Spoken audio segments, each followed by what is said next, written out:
Welcome to the Happy Mama Movement podcast. I'm Amy Taylor-Kabbaz.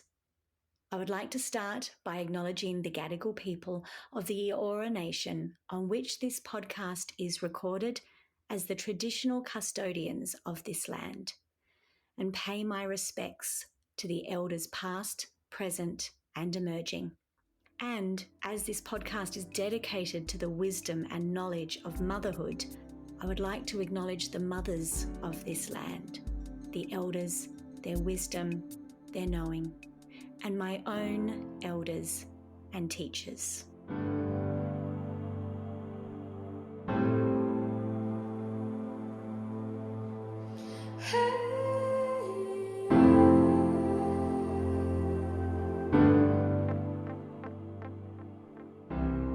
Claire, that music, it just gives me goosebumps and tears, and thank you so much. Right from the beginning, I want to say thank you for bringing the gift of these songs to the world, and welcome, and thank you for being on the podcast. Oh, Amy, thank you so much. You're going to make me cry straight up, I think. Thank you for listening and for having me on. I feel so honoured to be here. And every time someone says that they're grateful for a song or they've seen something in a song that has resonated, I get goosebumps, and I still can't believe it because I've made them for me in an experience that I had, thinking I was alone in that experience. And that's the power of music, right? That connectedness that we all feel, I think. And music has a particular ability to do that at a deep level, I think. There's an energy absolutely about it. So tell us how this beautiful collection of music was birthed. What is its story? Oh, I love that you said birthed. So at the beginning of last year, I was probably at the lowest point I'd been, particularly health-wise. I had my second baby. I've got two kids. My son is nearly 8 and my daughter is just turned 3. And I had her during the pandemic, which, as you know, is complex in that, we were homeschooling my son. I work in a media company with my partner. He's kind of the creative engine behind that YouTube and podcasting company. And I started helping him monetize that many years ago before anyone knew what a podcast was.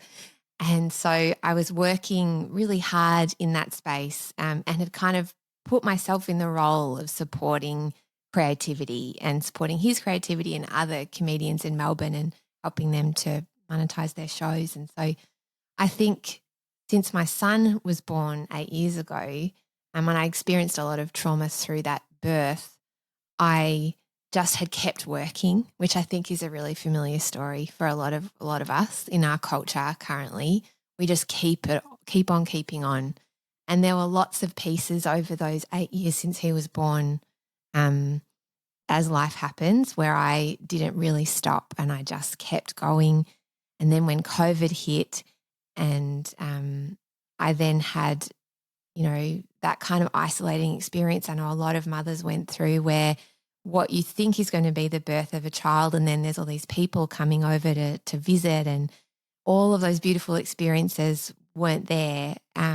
Plus we were trying to keep the business afloat, and it all went really well, but I just didn't stop. I didn't take maternity leave. I just kept on keeping on. And then when I got COVID in January last year, I was hit for 6 and it developed into long COVID. I couldn't even watch TV. I was so exhausted. And I think a piece of that was also this word postnatal depletion that I now know about as well, where as mothers, we often neglect our health completely. So we're vitamin deficient as well. We're not eating properly. We're not sleeping properly. And our body just tells us, because our body holds so much wisdom. Our body just finally goes, well, enough is enough. If you're not going to stop yourself, I'm going to stop you. And so I could sort of just parent. I couldn't work. And so I spent a lot of time resting in bed, which is very unlike me. And so at that time, the only thing I could really do was listen to things, and podcasting is my job. I'm an interviewer, and obviously I was working in that space. So podcasting didn't feel like restful. And so music kind of came back into my life at that point. And I realized that that has always been the thing that has been the part of me that feels the most me. Don't know if you resonate with that, but there's a part of us, and we all know it, right? There's this voice and we squash it down very far often because sometimes that knowing is the scariest bit.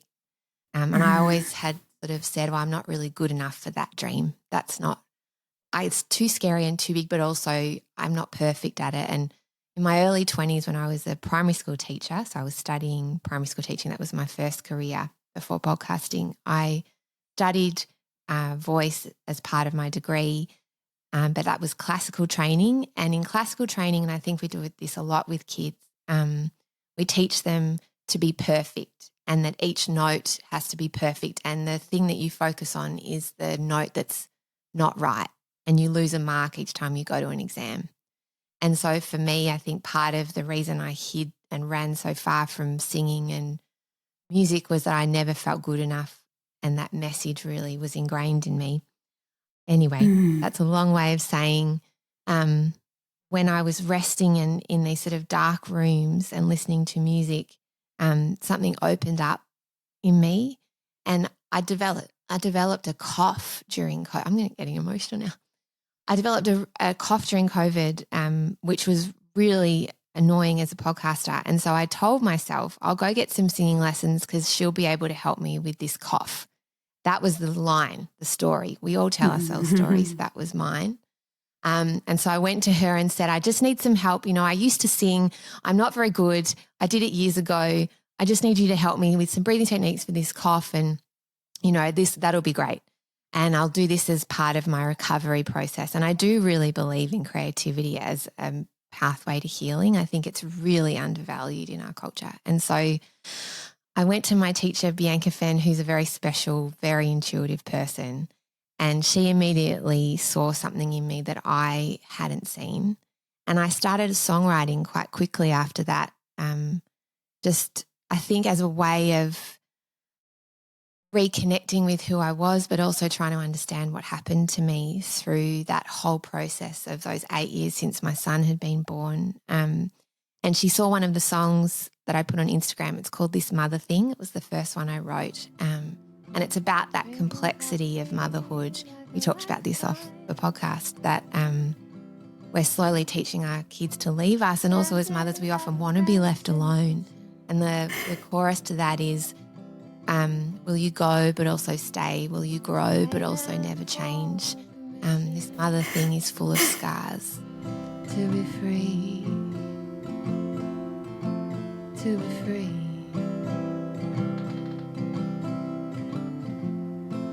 Will you go but also stay?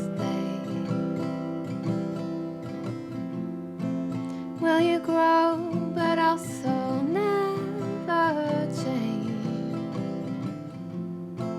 Tiny breaths and tiny hearts. This mother thing is full of scars.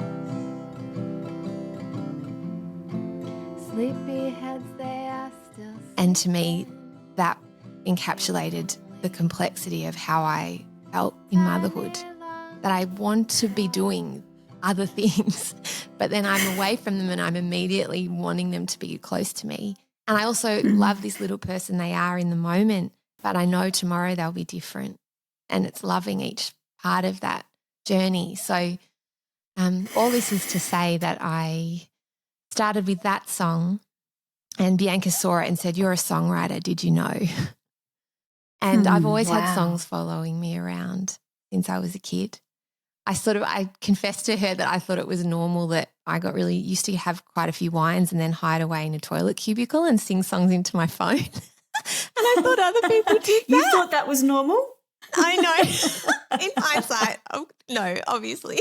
But I've done that for a long time. I've always had little sort of songs following me around, or singing them or writing them, lots of poetry and things. And so from there, I think in the stillness of trying to rest and heal as much as I could, these songs just kind of burst out of me. I started with those two, and I wrote Lullaby, which is a love song to my kids. And actually I wrote that and recorded it very quickly on my phone as a little video, and we've used that original audio on the album because the rain was on our tin roof.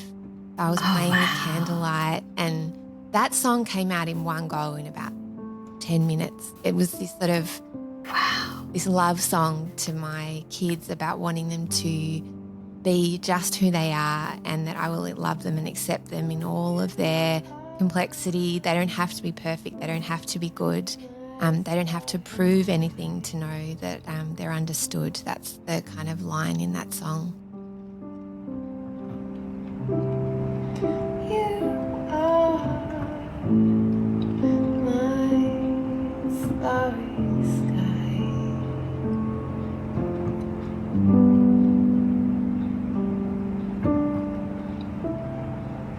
You are my lovely lullaby.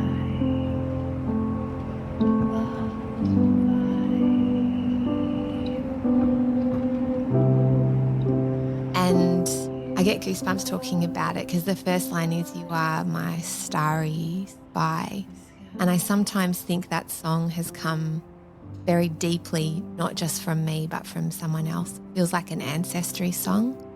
And my mother lost her mother when she was 7. And I often am just wondering and curious about where songs come from. But that one in particular, I feel like I wrote it for my children in mind, but really it came so fully formed. I feel like it's from someone else or someone. And so I took these songs to Bianca. Well, she saw them, said I should do something with them, and connected me with her nephew, Ezekiel Fenn, who's a music producer. And he thought he was going to get this mum come in and kind of do it as a hobby, which is, I think, what he does quite a lot. Like, just he will go away with a voice memo from someone, turn it into a track, give it back to them, and then, you know, that's it. That's done. And I came into his studio with another new song, not just the ones that I'd sent him, with all these ideas of how I wanted it to be. That was Fear to Feel, was the first one we worked on. We were in the studio for like 7 hours, and at the end of it, he was like, that was fantastic. And I said, I know, so strange. Like, just, I had so many ideas of using breath as beats in that track, and it begins with an intake and an exhale of breath. And that was really important to me because I wanted it to be, I don't know, just deeply connected into when I wrote it. That was another one that came out probably in half an hour, just being still. It was like, it's a story of desire, that song. At the soul black mascara, you need me, do you want me? Let me show you how to feel. How to feel, 'cause you feel to feel, you feel to feel. At a deeper level, it's a story of reminding us to feel and not be afraid of our emotions and our feelings. But I also was watching a lot of Secret Life of Us during COVID, and it's sort of like reminding me of being in a different time before I had kids. When I was in my 20s and you're going to a house party and you don't know if that boy that you like is going to be there, and maybe you're dating someone really complicated and you don't know how they feel about you, and there's that tension and excitement and will it happen, won't it happen? And so it was a story based on that. And also there's a beautiful podcaster I love, an author called Dolly Alderton, who's wonderful. She did a podcast called The High Low and recently released a TV show based on her memoir, Everything I Know About Love. And there was a song in that, it was a cover of the Pretenders' Brass in Pocket that had this rolling snare drum, and the character is kind of running to this complex guy that she really shouldn't be dating during it. And that song sort of, I wanted that rolling snare drum in it because I love that idea of it representing that sound of desire and beat. Anyway, so that's a long way of saying that's where they started, and then they just kept coming and coming. So Yeah. And so at what point did you begin to believe in yourself with this? Because we all have these, I guess, well, not all of us, many of us have these little creative moments. And then that voice, as you said when you were younger, of, well, it's not good enough, it's not perfect, it's just a hobby. When did it turn from this long COVID exploration of your feelings to, oh my gosh, I think this is something? And where did that come from? That is such a good question. I think I just had this sense that there was a drive and a purpose, that this was the thing I loved more than anything. That if I could choose to do anything with my life, this is what I would do. And it felt so aligned. All the other projects I'd started, like I did a couple of different podcast iterations of things, and they sort of felt okay. And like, yes, I'm doing something creative for me, and oh, isn't that lovely? But this was almost like being visited by Elizabeth Gilbert in her book Magic talks about this, like a presence, a creative force and energy. I feel like I'm in a dance with the universe, for want of a better word, like this person or entity that's kind of visiting me. And for me not to take that seriously and not to really go, this is what you are born to do with your life, would just be just a real bloody shame, wouldn't it? And I really just think I was at such a low point that I was so cracked open that I could allow myself to do that. And I think also it was the first time in my life where I had given myself this rest and space.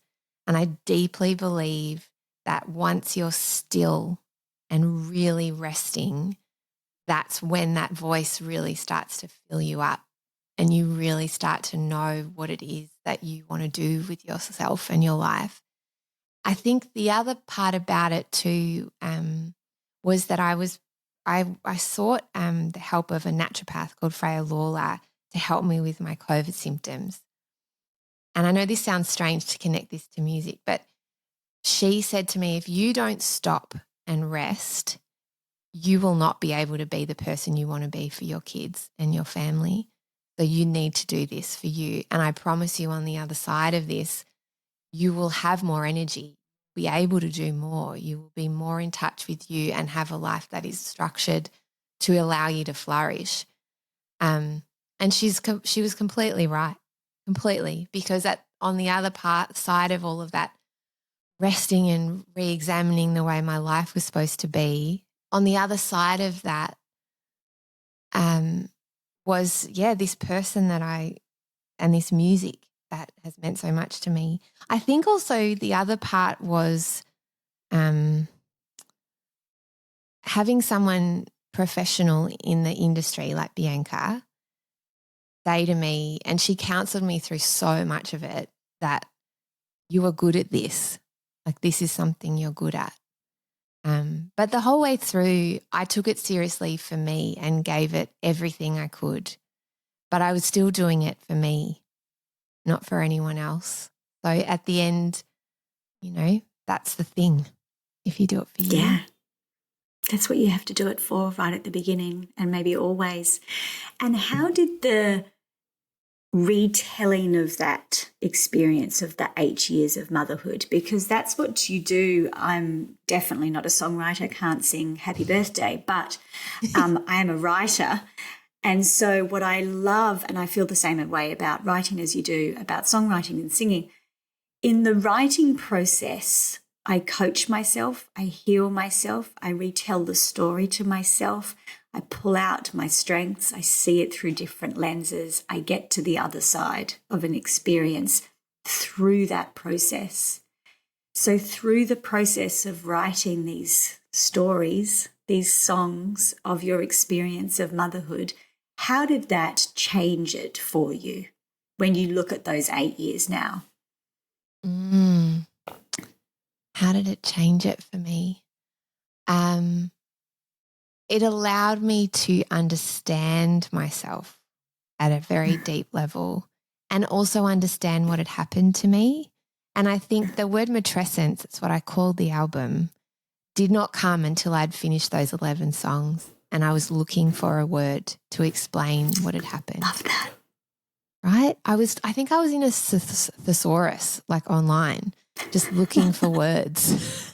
Really? Because I wasn't writing about motherhood, I didn't think. I was writing just what I felt. And two of those songs, Cold and also All Kinds of Lovely, are songs that I wrote in my early 20s that I left there and reimagined for the record.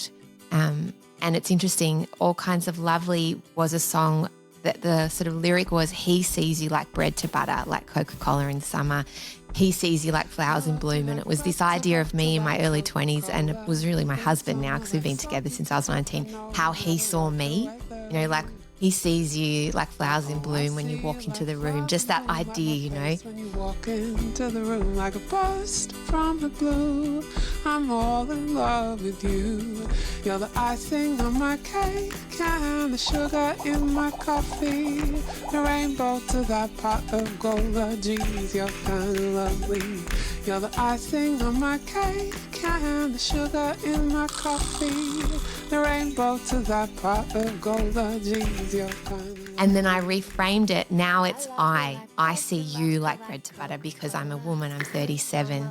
I can decide who I love, and also it's for my kids too, that idea. I see them walking into the room and that kind of joy that is in motherhood.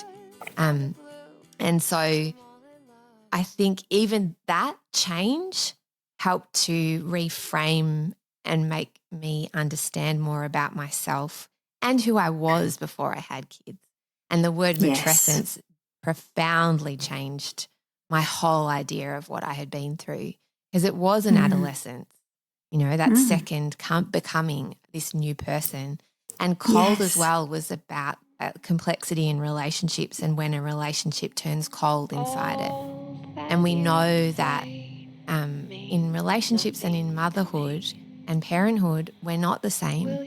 We're different people, and so our relationships change. And that looks different for different people in different ways. But I think we've all been in different situations where something that has so much heat in it suddenly is cold. But what you've done is break me down so far I can't get up. 'Cause you're so cold now, just cold words now. 'Cause you're so cold now, just cold words now. I'm threadbare and bursting slowly And so I sang that song from a very different place. And that song, some of them are completely my story, but that song, that's a character based on stories that I know of friends in my life or women that I know, because I've seen it happen. It happened to me in my early 20s, but I know that's a part of what we go through as parents and mothers too. But how did it change me? In that way, that the word matrescence changed me too. I suddenly realized what I went through was completely within the realms of normality, in that as broad as we are as human beings, as unique as we are as women, our matrescence is unique and different too, but it is a real concrete thing that we go through. And I don't know, I was never diagnosed with postnatal depression, but writing the songs, and then when I sang, particularly my song Self, which speaks into birth trauma, the complexity of breastfeeding and the shame I felt when it didn't work, the kind of pressure that culture seems to put on us to be perfect, we put on ourselves, and this sense that we've failed before we've even started. And that, you know, the first line of that song is, woman at the start, broken open now, which is how I felt in that very first moment after my son was born.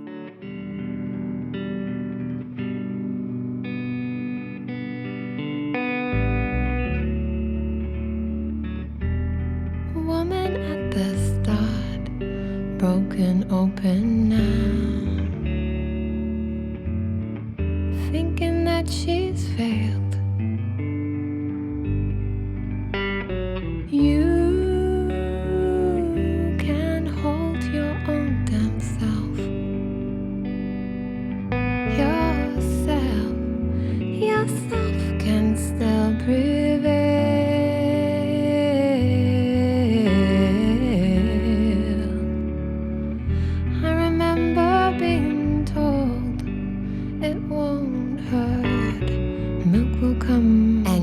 they immediately thought I'd failed within the 24 hours because my breast milk didn't come in and I'd had this birth that so out of what I had imagined for myself and was so traumatic. And there's a lot of reasons for that. Ironically, one of them I think was that the midwife that I had, and there's lots of incredible midwives I've met, but when I started contracting, this sound came out of me like singing. And now I know I'm a singer. Of course it did. And I know that helps with the vagal nerve, with stress, with everything. And imagine if I'd been able to sing my kids into the world. Who would I be on the other side of that? I wonder that a lot. Instead, this midwife told me to be quiet, get back on the bed. You're making too much noise. You'll exhaust yourself. And that is the system I think we're in.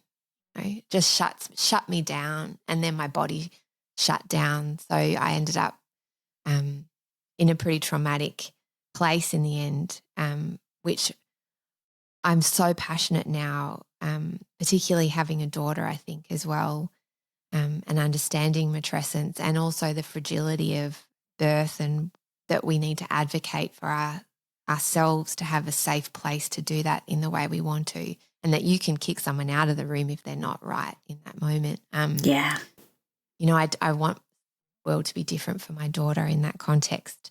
But I think particularly for that song Self, for women to listen to that and know that at the end, I wrote the lyrics, but I really think I was talking to myself, that you are beautiful and wonderfully made and that shame isn't yours to hold, you know. And I think as mothers we're often shamed for all different reasons. If we work, if we don't work, if our body doesn't look the same, if we're not the same person, if our kids aren't doing the thing they're supposed to be doing, whatever. Mm-hmm. I feel like shame and failure seem to follow us around, and I don't think that's fair or right.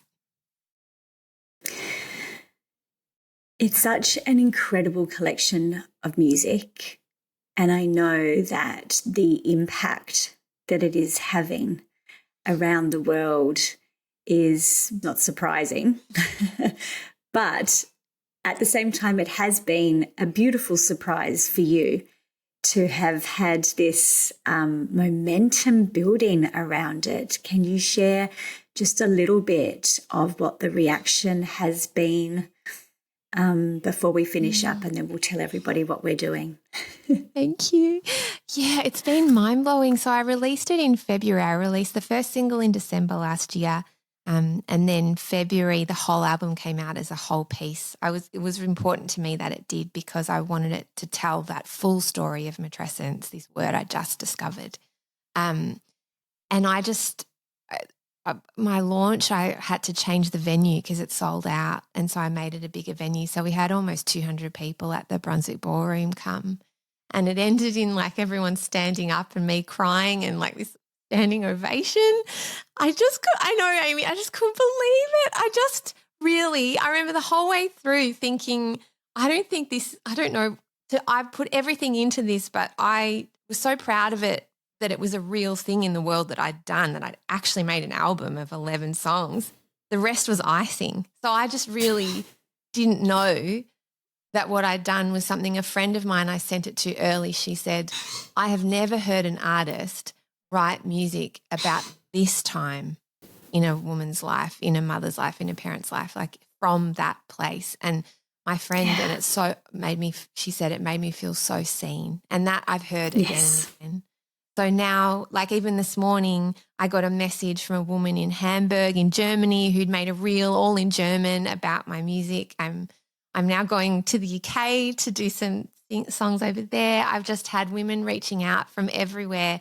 My show that I just did over the weekend sold out again in the Wesleyan in Northcote in Melbourne here, and I've been invited by artists to go and perform with them in regional Victoria and take it to women who are isolated in those communities. And every time I do this show, the women that I meet particularly who share their stories with me, I mean, I then got invited by the Wheeler Centre, which is in Melbourne, is where they have these big writers' festivals. It's unbelievably, I just sent it to them, and initially they were like, oh, sure, fine.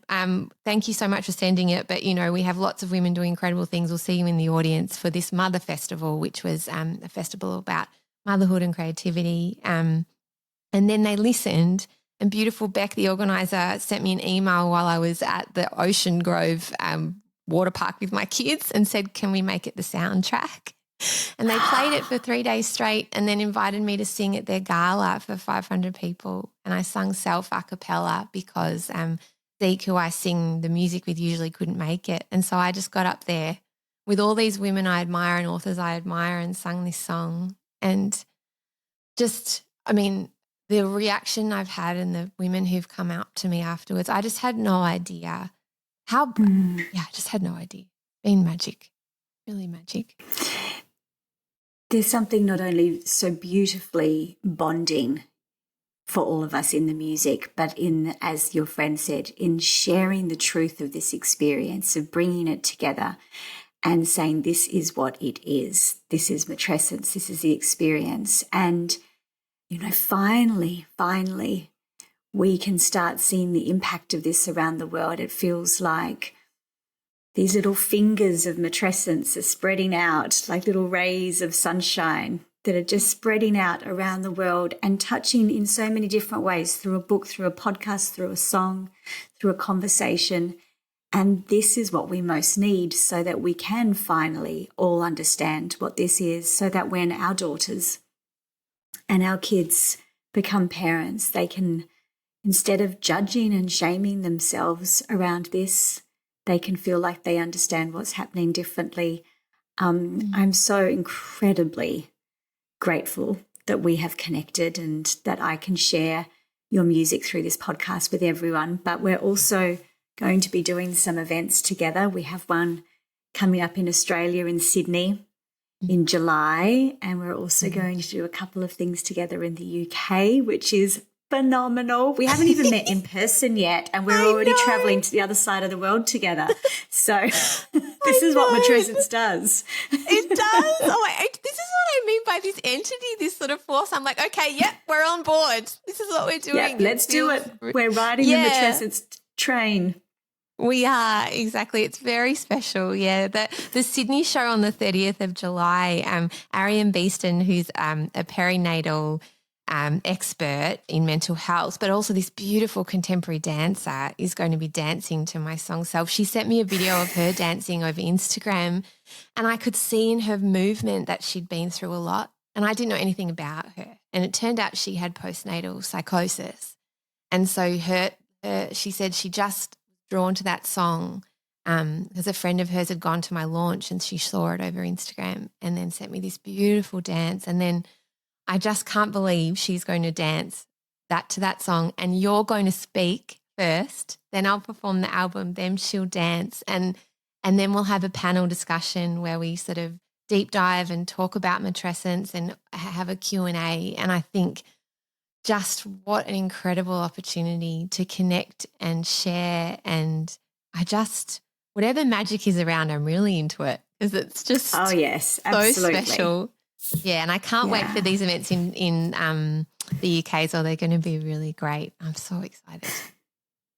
So please keep checking the show notes for this podcast if you happen to listen to it and we don't have all the details, especially because Claire's doing quite a few more events in the UK than with me. Please keep coming back and having a look, or follow her on Instagram to make sure you know where she's coming next. Regional Australia, the world. We're doing world tour. Claire on world tour. I got a message from some women in Taiwan actually who were running a matrescence clinic over there, who were really listening to the album and enjoying it, which just blew me away. I definitely am doing. So we're doing a Saturday night show with you, and then the Sunday afternoon, the 2nd of July, there'll be a show in London. Venue to be confirmed, but you're going to be speaking at that. I'll perform the whole album. And then the 6th of July, we're coming to Dublin and we're playing at the Bellow Bar, and there'll be more information about that. But those 2 dates, I'm heading to Edinburgh and also to Glasgow, and then a few other places, Manchester, I think. But yes, definitely watch this space, and Instagram is probably the best place to go, and subscribe to my newsletter too for updates. I'll be emailing those through my website, clairetonti.com. Amazing. That's it. Thanks. We'll pop that in the show notes too. Claire, thank you. Thank you for bringing this story of matrescence to all of us through this beautiful music. It connects in a really profound way, and it is so healing to be able to listen to it and feel it and dance to it. So thank you for all that you do. I cannot wait to share the stage with you, both here and around the world. Thank you again. Oh, thank you, Amy. It's been just an absolute privilege and a joy to meet you and to be working with you. It's a dream come true for me. So I really, really appreciate it. 1, 2, 3, stop!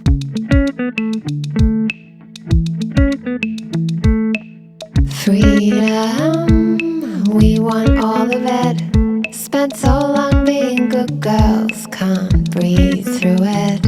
We're gonna rip it up, we're gonna tear it down. This cage you want us in no longer fits our crowns, 'cause we are fire and we can be free.